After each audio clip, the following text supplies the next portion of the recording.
You're about to see our lovely hygienist Rosanna, who's going to be getting a crown prep on the top left. So it's the first molar, it's an endodontically treated molar, and it has a small crack on the mesial, so we did decide to go for full coverage. This is a really good episode to learn how to do a crown prep under the microscope. I think it's a great place to start a crown prep. It would be on the top left or top right. So this can be something you review before you do ever jump into doing that with a microscope yourself. Let's get into it. All right, so now we're gonna do some anesthesia. So let's think about positioning here.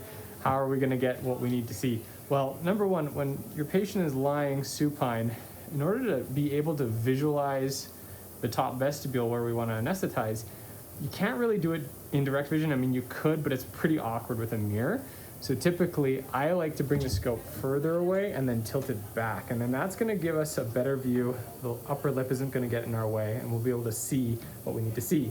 The downside is that you have to get a little bit closer to the oculars and lean forward more in order to see what you need to do. But given that it's such a short period of time while we're anesthetizing, it's worth it. So that's the way we do it. You'll notice that since the last video, we've added an extender here, on the microscope here, and that just brings the oculars further away from the body of the scope, and it allows me to more easily get my eyes to the oculars when we're dealing with these more awkward types of positions. So really, the only reason we're doing anesthesia here is for the gum tissue, not so much for the tooth. That tooth doesn't have a nerve anymore, so it's not feeling much, but the gum tissue still will. We've already placed some topical. You can see I have a beautiful view of the vestibule there. We'll just start our infiltration. Now, Zoomax has another microscope called the OMS 2050. That one's going to be featured later in the course once it arrives.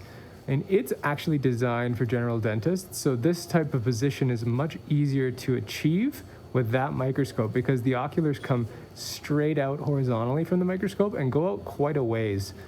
That just gives you a lot better ergonomics when you're dealing with these harder to reach spots. We're going to start with a rubber dam here.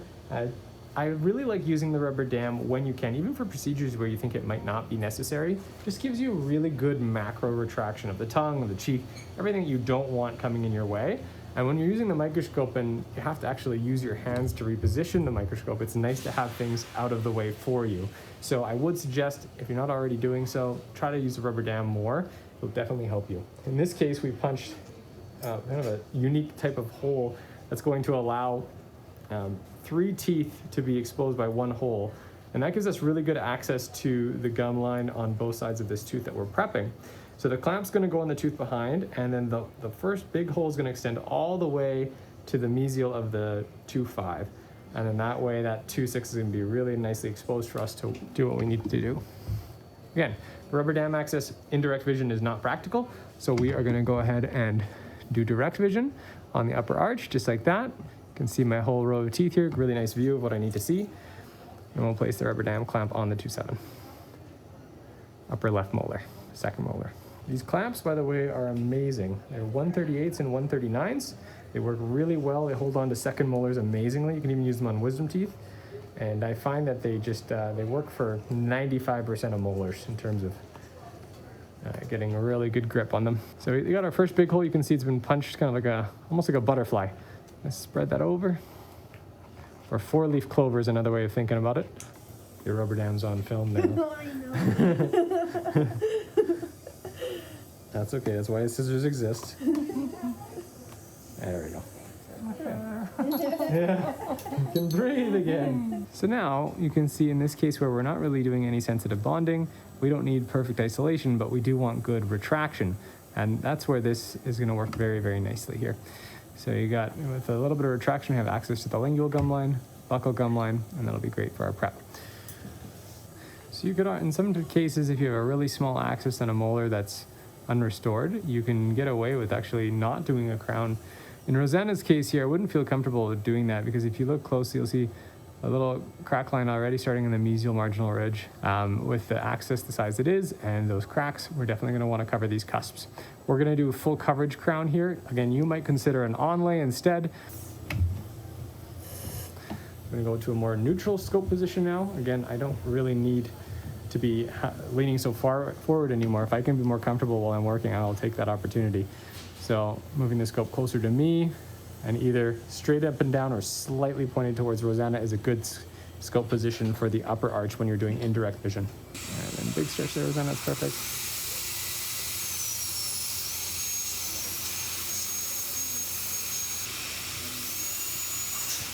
Nice thing about when you're working on the top arch, you don't have to move the microscope all that much because your mirror can move. So you can change your perspective with your mirror or just little nudges to the microscope with your nose. That's enough to usually get you the position that you need for most of the top arch.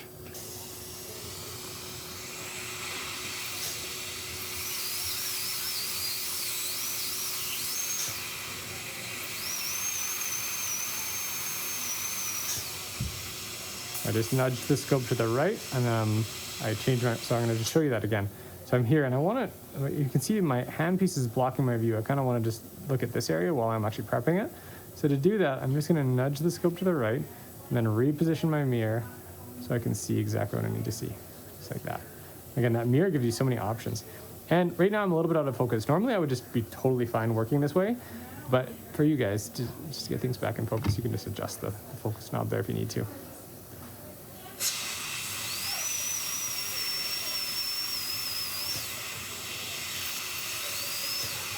Good. So I'm going to go back to my original position. So again, if I want to be able to get back there, I'm going to move the scope back this way with my nose and then just straighten my mirror, adjust my focus.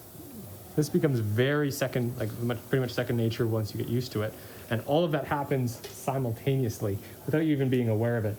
I'm slowing down here to be able to show you how I'm actually moving the scope and taking the steps and make sure you understand how to get into these different positions while you're learning. So there, our occlusal reduction is done. You can see that crack now a little bit more clearly, and it is extending into the dentin. So I got the Explorer. So you can see this is not just in the enamel, right? This crack is now into the dentin about 1 millimeter. I wouldn't be surprised if there's a little bit of decay right under the surface right here. I just see this little white impression here. It looks a tiny bit dark to me there, so I'm not going to be surprised if we see a bit of decay under the surface. And these are the type of cues that you'll pick up on more and more as you use the microscope more and more.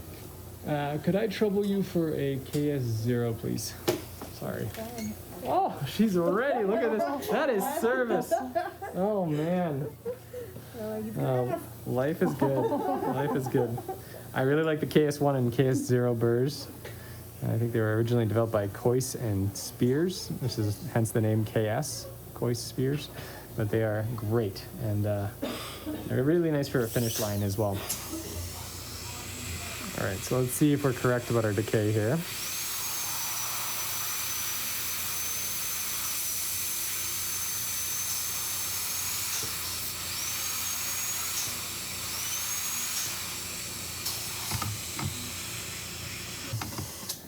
Rosanna, just point your mouth if you ever need suction on this, okay? Let's see, just a little bit darker there. We're going to see if there's any soft tooth structure in that area. Yeah. Do our interproximal reduction on the other side. Again, maintaining the same scope position, just doing fine tuning if I need to. So especially with me filming at higher magnifications, I might be tweaking a bit more than you would. If you're working at a low magnification to begin with, it's so much easier because you can see so much more. You don't have to move the scope as much. I'm going to film at about a medium magnification here, and then you can kind of see what I'm doing.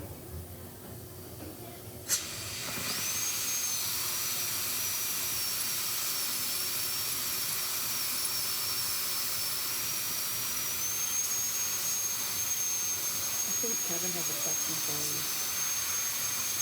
Okay.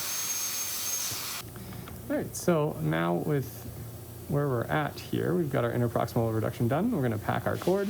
Working on the maxillary arch, I will say, is probably the most enjoyable and easiest to work on in terms of indirect vision. So maxillary posterior teeth, it's a great place to start if you're just learning the microscope. And that is because there's minimum scope movement. You're already used to using a mirror on the top arch anyways. So by starting here with a microscope, you'll have a lot more early successes and you won't get so discouraged. Because if you try to do like a lower second molar crown prep your first day with a microscope, you'll probably never want to touch the thing again. So don't do that. Start with the top arch, and I'd say simple direct restorations first, even the prepping, and then you can just switch to your loupes for the restorative phase. but just kind of working our way up and getting more and more comfortable with the microscope. Those early successes make a big difference. Okay, so we got our cord here. If you want to retract this for me. This is why we have the one big hole for the rubber dam instead of having individual holes, because then we get good access to the gum line here when we're doing our cord packing. Again, so now I want to see the lingual here, right? But I can't with my current scope position. Normally you just move and look at your mirror, but what we're going to do is do this in sequence. First of all, I need to see more of the lingual, so I'm going to move the scope with my nose. I'm going to reposition my mirror.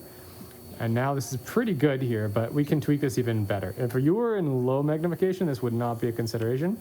If you're working at high magnification, then what I would do is just bring the scope towards me at hair, and then that recenters the tooth in our field of view.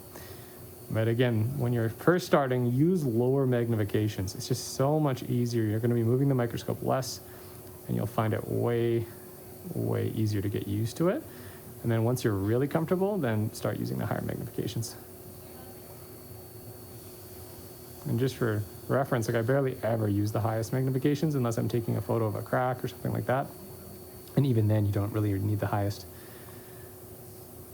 I'm hoping that the microscope manufacturers figure out that generalists want lower magnification, higher or wider field of views, because that's what we really benefit from.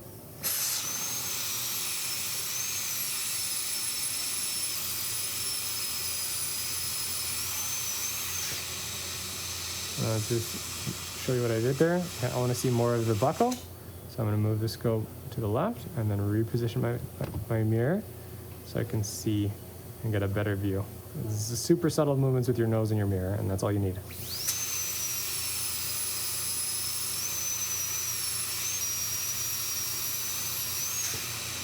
Okay, now I'm heading towards the pericervical dentin. We're going to do 0.6 millimeters, half of my burr.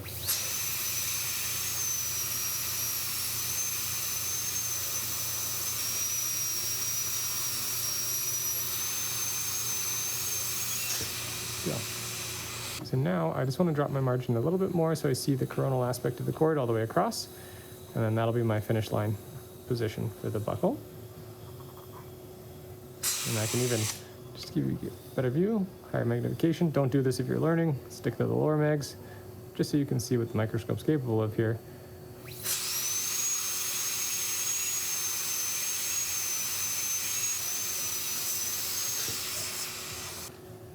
Yeah, that's looking good. So just beyond half a millimeter there on the margin. And can you pull the buckle away from me, Amy? Yeah, and just beyond a half millimeter there. So I'm really happy with that margin. That's looking good. It's just a little bit wet right now. You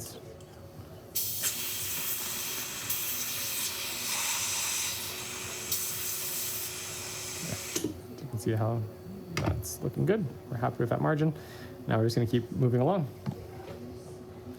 Okay, so again, a lot of this is just side-to-side movement and then changing the position of the mirror that gives you the full view of that upper molar. So let's do the lingual now.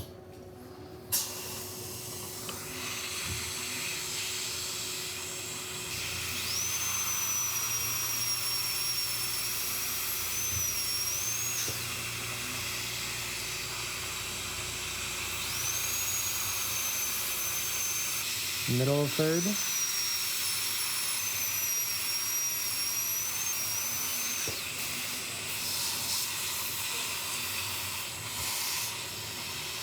And now I'll get you to retract if you can.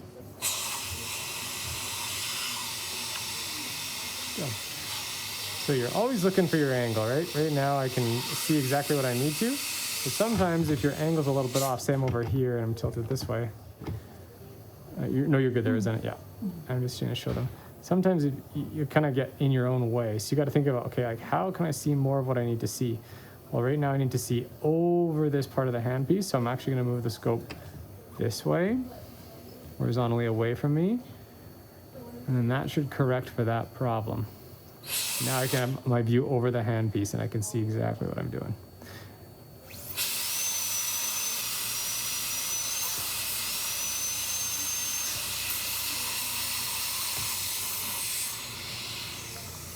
Let's move this scope to the left and then correct my mirror just to check my draw, see how that's looking. And see, no undercuts yet. We're not quite done our margins yet, but we're moving in the right direction here, so that's great. I'm running into a problem where I can't see the interproximal. So what do I do? I'm going to go to a top-down view of the tooth. Interproximals are always easier if you got a top-down view. So there's my top-down view. I position the scope to the left and then change my mirror angle. And now, got a great view of the interproximal here. So I'm just going to get rid of this ledge here and connect my lingual margin with the mesial.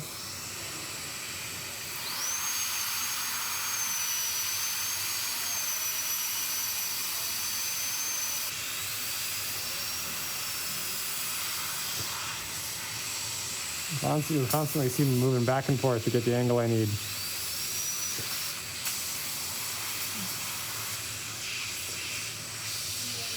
Now again, just to re-emphasize something, if I'm looking at this in really low magnification, I can move my mirror without having to move my scope, and I can still see what I need to see.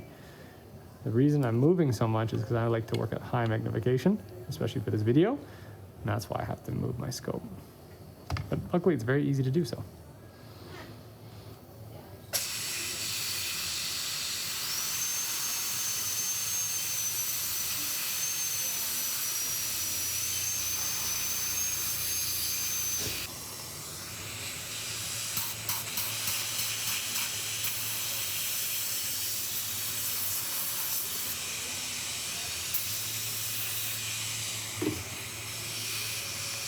Just taking a look at our margination here, I'm very pleased. The only thing I would say is that we have a little bit of an overhang over the mesiolingual. Also notice where there's still a little bit of enamel kind of left relative to the dent, and so there's still enamel in this area. That is a cue that you might not have enough reduction in those areas. So when you notice enamel hanging around, not always, but sometimes it can be a little clue that you might need to take a little bit more off to get your 2 millimeter occlusal reduction.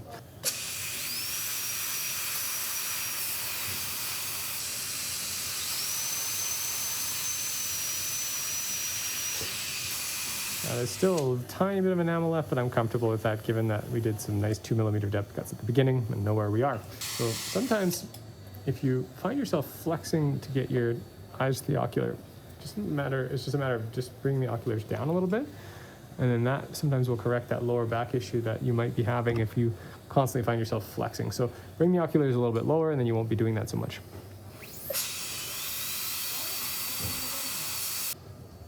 And let's go ahead and back our green cord. Again, Amy's reading my mind. She can see what I'm dealing with on the iPad, so she just knows I need retraction, which is amazing. Another option, other than the iPad mini, sometimes it's great and it's a nice screen for the assistant, but it does get in the way sometimes. Sometimes, especially when we're doing surgery, for whatever reason, it seems to always get in the way. So you could consider using an iPhone instead. This is a smaller screen, easier for the assistant to see over it if they don't want to be referencing just the screen. So that's another option.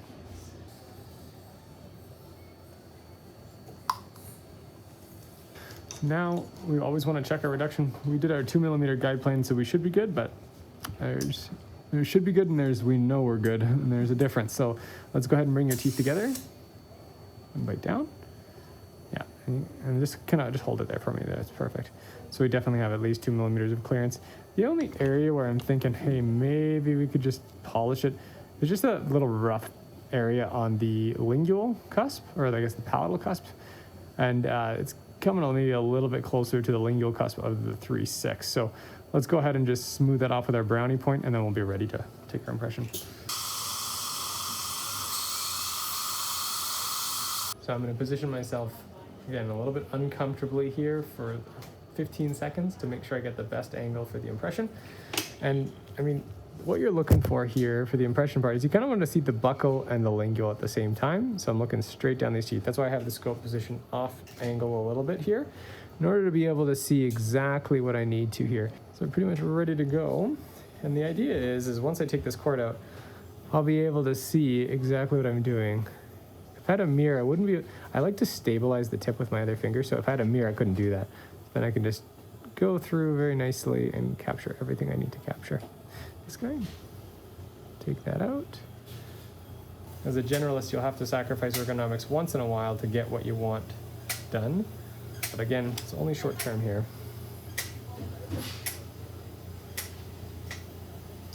I'm trying to shake the tip a little bit as I move it, just to vibrate the material into the place. Good. I'm ready to go whenever you are. Go ahead and lay down, Rosanna. And we've still got another 2 minutes until the impression is set. Let's talk about this upper molar. So a quick summary of microscope positioning for the upper arch. Again, typically neutral position of the microscope, so you don't need to tilt it this way. I mean, you can a little bit if you just feel like you need to be further away from the scope. That's totally fine. Typically, you don't want it this way. This is better for the lower arch if the microscope's tilted back at you. Your mirror can go further away from the tooth you're working on when you have it tilted this way on the upper arch. So it's just going to improve the angle, less water splatter on the mirror, so that's what you want. Neutral is totally fine as well, wherever you're comfortable. Again, minimal movement for most of what you're doing, and then nose and mirror positioning primarily is what you're doing to get the angle that you need.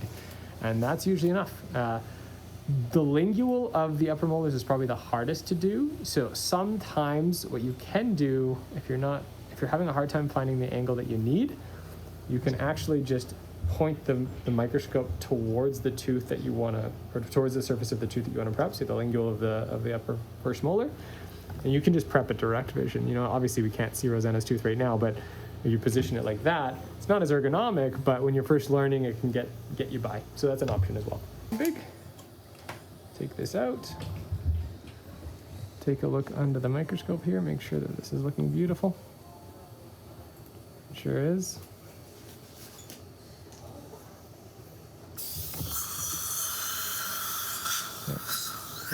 Really nice margination all the way around. Very happy with the impression. At this point, we'll conclude this session. Rosanna, thank you again for letting us film your tooth. Turned out super nice. I'm really happy with the prep, really happy with the impression. And then we'll see you next time for the insert. All right, thanks for watching.